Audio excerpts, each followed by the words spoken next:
you ever attended a funeral where the person giving the completely shocked everyone instead of comforting the family? Well, that's exactly what happened in this case. Watch the video to see how it happened. Why are you here today? Well, my brother passed away, and I hired a professional mourner, which has been done from ages. And this young man was an actor. My brother was an upstanding person in the community. You hired a professional Yes, ma'am. mourner? Yes, ma'am. I've never heard of such. Have you, Sean? I have heard of it, especially in places like Africa, where they Yes. actually hire mourners to go in and mourn for people. I have never heard of this. Now, I do know when the church folks go over to people's funerals they never knew nothing about and just go in there and Yeah. hoot and holler. It's Yeah. similar to that, but you Yes, get paid? yes, ma'am. They don't even know the person, and they Okay, so you hired a professional mourner. Yes, ma'am. Why? Well, he is a friend of my son at the acting school that my son attends. And my brother was a philanthropist, and he gave to that particular school, he gave to hospitals. He was an anonymous philanthropist, and he wanted to keep everything secret. I knew that And this so young... you think an anonymous philanthropist wants a professional mourner at their funeral? Well, this young man was having a hard time, and he was an out-of-work, starving actor. And my son suggested, you know, maybe we could help him out. So I offered to give him $2,500, and he had needed some place to stay. And $2,500 to go cry at a funeral? Actually, to give a eulogy, to uplift my brother. So to give the eulogy. And to do and greet, and you know, the mourning people, and Okay. and the people at the... Well, see, he was an outstanding person in the community. You said that. So now tell me why you made the decision to hire a professional mourner when your brother was already an outstanding person in the community. Well, he didn't have any children, and I had went to one of the plays of this young man at my son's, and my son suggested, he told me a little bit about him, that he was kind of down and out and didn't have a job. And he Are we talking about Mr. Mercer? Mr. Mercer. So, Mr. Mercer, were you down and out and didn't have a job? Yes, Your Honor, I was down and out, and I did not have a job. You're an actor? Yes. So you got a call saying we need an actor for a role. This is to be a mourner, or had you been a mourner before? I had never been a mourner prior to this, Your Honor. So how did you think this job came to you? Okay, so Your Honor, she told the truth about a few things. I am an actor, and I am, okay, what people would call broke. So I might take unusual jobs from time to time, but I'm not a criminal, and I'm not a liar. All right. And but were you hired to be a criminal or a liar? You were hired to just go in there and hoot and holler, right? not even, I was hired in there to speak highly of Mr. Arthur Gable. So you were basically hired no different than a person who comes to do a eulogy that didn't know the person either. Absolutely. So is that what a professional mourner does? Or I'm trying to understand, how does that differ from, say, a person or a speaker or a pastor who may not have been familiar with the person, but is giving like a love offering or a fee to come and conduct the service? Yes, yes. Why is this sounding so sketchy? Is it sketchy, or am I missing something? Yeah, and I thought it was sketchy too, but I was down on my luck at the time. So who called you? Well, they showed up to my one-man play. Who showed up? A few people. It's a very intimate black box theater, so it's intimate, not many people. But was Ms. Gable there? She was there and her son was there, and I imagine her son, yes, he told her my situation, and she said that she had something that she wanted to propose to me because she wanted to help me out. And what did they propose? Well, she said that I have something for you, $2,500, if you can come and just be a mourner at my brother's funeral. So you went there to offer him $2,500 to mourn? No, we didn't go there. We just went to see his play. This is before okay, my well, son, how did the idea come about? You know what? I'm gonna get him to come be the mourner. Well, the idea actually came out about a month after we had seen the play. All right. And my brother hadn't passed. Why did you decide to hire Mr. Mercer to be a professional mourner? Was it because there was no one to eulogize your brother? We did have speakers, and they was more professional speakers. So why did you hire him? And as far as someone actually mourning him, and my son actually suggested it, and he was supposed to be. And he's not here today to say why? No. Mr. Mercer, Your Honor, why do you think you were hired to be a professional mourner? to clean up the image of a dead man. All right, to clean up the image of a dead man. And what image was this? Well, when I took this offer, Your Honor, I honestly did think I was speaking good and truthful of the man. So we get to the service. I am there doing what I was paid to do. I was a mourner. Eulogize? Yeah. Well, we hadn't got to the eulogy yet, Your Honor. The eulogy is where everything took a big turn. You were just in there talking about. I was pulling out tissues for people, patting people on the back, hugging them, letting them know how much of a great person that we are greatly going to miss. I was hired as a nephew, a mourner and a long-lost nephew or nephew, whatever. I was a nephew. Mr. Mercer, Yeah. can you tell me, when you were hired, what was your understanding of your role? My understanding was that I was honoring a philanthropist who was misunderstood. That's what I was told. And then what happened? Did you get in there and do that? I got in there and I did that up until the eulogy. So then what happened? She pulled me to the side. We went in the side room real quick and she gave me a box. She said, "You the actor, you know what to do, yada, yada, yada. But these are his things, these are his valuables. Get familiar with them." Then she left. She left me to Get it. familiar with his valuables? His valuables, that was supposed to be keepsakes of some sort. What's the problem with that? You had been hired. And then we were all good, Your Honor. I And we had a promise. contract. And then what happened? Well, as I dug into this box that she handed me, and I got evidence. You I wasn't have supposed to evidence. be- It was You a wasn't supposed to go into that, because you're supposed to do your job. Your and get Honor, paid. as I went into the keepsake box, and she wanted me to Nosy. talk about the good things, but it wasn't all good in this box here. But it wasn't It your was a business to bunch say of that. insurance policies One taken. at a time.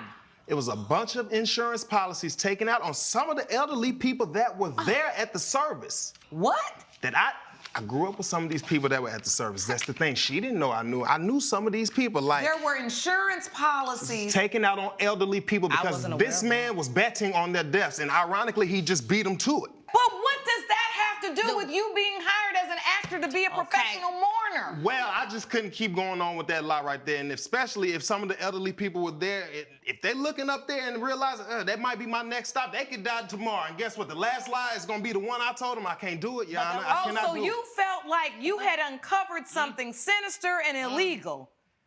The people that he took policies out on, But they were all there. in the audience. They were there. But he's dead now, so what is it gonna do? Y'all are at the wrong funeral. So you were ready 5 to minutes. eulogize a man you didn't know for Yes. $2,500. When I thought we were just telling the truth and just good things, and it was actual. When you thought he really was a philanthropist and a good Yes. man, Yes. and they just needed somebody to act that out. For 5 Yes. minutes. But once you found out that he might not have been a great man, then you didn't want to do it anymore. So I have a great question. Did you say, "I'm going to give you your money back because I'm not comfortable with this"? I didn't say that. Okay. I didn't. Now we're getting to why we're Yeah. here. I didn't say that. So you decided, I don't want to do this anymore because I am not feeling like this is appropriate, because I'm seeing things that doesn't add up to him being this great community figure.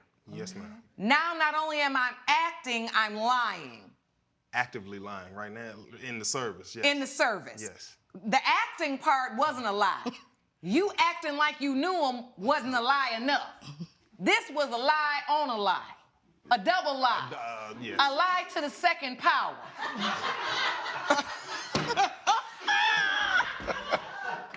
Did you give her any of her money back once you decided you can't finish up the mourning? I'm gonna tell you what, Your ain't Honor, got I did no not money. give her the money back, but I have evidence that shows why I money shouldn't gone. give her the money back anyway. That money go. Let me go through this evidence. I'm scared. I'm scared. I've never been scared to look at the evidence in my life. I'm scared to see what the contract looked like. $5 a line. The professional mourner contract states, Subject to the terms and conditions of this agreement, all right, the contractor agrees if they accept employment, blah, blah, blah. You'll commence the duty on the 9th of August. You're hired as a professional mourner. Do a 5-minute eulogy, and you will play the part of the deceased nephew and will remain in character as long as you're in the presence of other guests. You'll receive the sum of $2,500 payable by bank transfer. So the fee was $2,500. You sent it in advance. You didn't say half now, half when you get done fake mourning. No. I'm just gonna give it all to you now. And don't know him from the man in the hat. I know it from my son. You just know him from your son. Okay.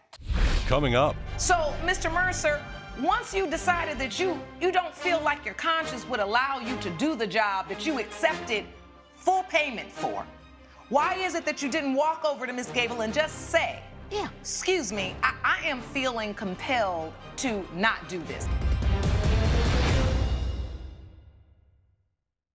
You're watching Emmy-nominated We the People with Judge Lauren Lake. We're back with the case of Lenora Gable, who brought Elliot Mercer to court for breach of contract. So, Mr. Mercer, when you got there and you started looking through these things, what did you see? I seen where he was taking insurance policies out on some of the elderly people that were in the audience for his own service. So you found that he was taking insurance policies out on other people? Yes, and I went through it. It was all good. I tried to do the eulogy, Your Honor. I did. I gave her about 2 minutes, and then Your Honor, we have a tape. All right, let me see this tape, please. You can tell Mr. Gable meant something because this room is full. Folks called him a good man. And here's what I can't ignore. I found out he wasn't just helping people. He was buying insurance policies off elders and making money off folks when they were grieving and tired. Oh my goodness. So I can't finish this lie. And before you ask, no, I'm not family. I'm an actor. I was hired to play a nephew. My goodness. But I'm not playing stupid. So, Mr. Mercer, once you decided that you don't feel like your conscience would allow you to do the job that you accepted full payment for, why is it that you didn't walk over to Miss Gable and just say, Yeah. excuse me, I am feeling compelled to not do this. I know I've been here for this amount. I'll return all of your money, this part of your money. We can talk about it later, but I can't give a eulogy. That's what I tried to tell Why would you stand up there then and pretty much out He just these wanted to secrets? show my brother off. I don't know, he just had an instinct, a moralistic passion that came over him that he wanted to decide to spill the beans and say the wrong derogatory thing against a contract that we had agreed upon. I told you, no secrets. But you gave it to them. I just had him look over. You gave it to him. He perused through. He saw it. You gave it to him. But at the end of the day, to be nosy, to dig deeper, and to make up his own assumptions. I'm going in your and brother's you came box before. deeper than you go in. Well, you weren't even supposed to go up there then. If you wasn't going to say You the had nice me thing. go up there. What do you mean? You handed me the box. You told me to read into the stuff and get familiar with it. And you didn't know what was in the bottom of the box. I handed it to you so you can get a little glimpse, 5 minutes glimpses of it, but you dig it. So I know more about your brother's box than you, right? You're the crook and you're the liar. All Okay? right, I'm the crook and You're I'm the the liar, one. Your Honor. But I sat there But and you told want the to talk, truth. you ain't no better than my brother. I'm the crook and You're I'm the no liar, better but I than told he the is. truth. I just don't understand how I'm in here right now. You can't keep a secret. Some wrong. people hurt you for So listen, that. I'm wrong for realizing that I did defamate my wrong brother's and image. pointing You out somebody know wrong. that. no. You come and where talk to me. you're wrong, both of you wrong. But where you're really wrong is you accepted payment to be an actor. Yes. You were paid That's to all. play a role. Yes. That role you did not fulfill completely. You Not did to the be a first judge. part, Yeah. but then when it came to the eulogy, you didn't just agree not to do the eulogy. You then decided to then tell Take it all on of the himself. deceit. Miss Gable, just give me a minute. Okay. You didn't just to not decide to do the eulogy. You actually spoke ill of the dead. You didn't know him well enough to even speak on that. But I knew and people if were you're, there. it doesn't matter. It really doesn't. And if you needed to have private conversations with the people there after a eulogy, you do that. You did not fulfill your role. Now, Ms. Gable, when you paid him for two things, a eulogy and also a meet and greet. Sounds like he did the meet and greet part, but unfortunately the eulogy just overrode the entire sentiment of the meet and greet. In the future, I think you should allow whatever the sentiment is for a person who has passed on to be organic and authentic. When you start trying to produce pain and produce people mourning, you end up with situations like this. This, to me, did not honor your brother. You sacrificed your brother's name in the name of a spectacle because you set this up to be able to happen by giving him your brother's private things. Sound like to me, you wanted to produce the funeral of the century, and you wanted to make sure it was enough hooting and hollering and running around, and you could fall out and do all of your things, and this was not about honoring your brother. This went entirely too far, but you did have an agreement, and Mr. Mercer not only didn't live up to it, he basically destroyed your brother's name in the process, but that's on you too. Judgment for the plaintiff for $2,500. Court is adjourned. All right. Judge Lake has ruled in favor of the plaintiff. The defendant is ordered to pay $2,500. You need to abide by your contracts and don't take advantage when someone's trying to really help you. Yes, ma'am. And I'd like to say that no contract should ever tell somebody they should commit fraud and keep a straight face. What do you think about this video? Please drop your thought in the comment section. Please like and share this video for others to see.